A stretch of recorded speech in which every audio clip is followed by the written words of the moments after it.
હવે વિદ્યાર્થી મિત્રો, આપણે ફરી એક વખત યુનિક એકેડમીમાં નવા એક રિઝનિંગના ક્વેશ્ચન સાથે જોઈએ.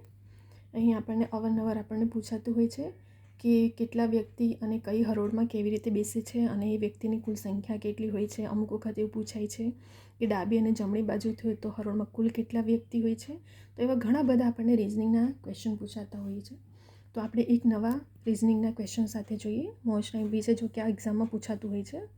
હવે આપણે જોઈએ, એક હરોળમાં એક વ્યક્તિને ક્રમ ડાબી બાજુથી કયો છે 13મો છે અને જમણી બાજુએથી 18મો છે.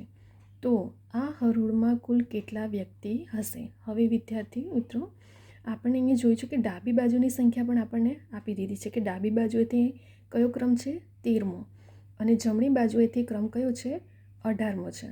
તો સૌથી પહેલાં આપણે ગણતરી કરવા માટે શું કરશું? આપણે અહીં લાઈન બનાવી છે સમજૂતી માટે શોર્ટમાં.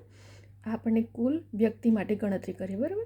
તો અહીં આપણને ડાબી બાજુ, તો ડાબી બાજુથી કેટલું છે 13 અને જમણી બાજુથી આપણને કેટલું આપ્યું છે 18. તો આપણે શોર્ટ મેથડથી ગણીએ. ડાબી બાજુ બરાબર આપણે ગણતરી કરીને જોઈએ. હવે 13 ટોટલ આપણી પાસે શું છે 13 છે, પરંતુ એ વ્યક્તિ પોતે છે તો એને માઇનસ કરી દઈશું.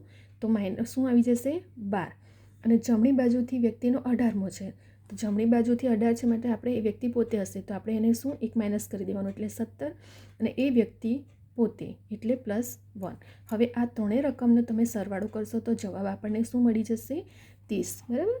હવે ફરી એક વખત જોઈએ. હંમેશા એક્ઝામમાં એવું કરજો કે જ્યારે પણ તમને ડાબી બાજુથી અને જમણી બાજુથી સંખ્યા આપી દીધી છે, બરાબર, કે કયો ક્રમ છે, તો આપણે શું કરવાનું, જે સંખ્યા 13 છે તે -1 કરી દઈશું એટલે 12 આવી જશે અને જમણી બાજુથી 18 તો એ -1 કરી દઈશું એટલે 17. હવે આપણે માઇનસ કેમ કર્યું?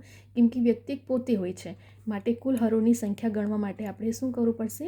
બંને રકમમાંથી એક માઇનસ કરી દઈશું અને પછી હવે એ વ્યક્તિ પોતે એને પ્લસ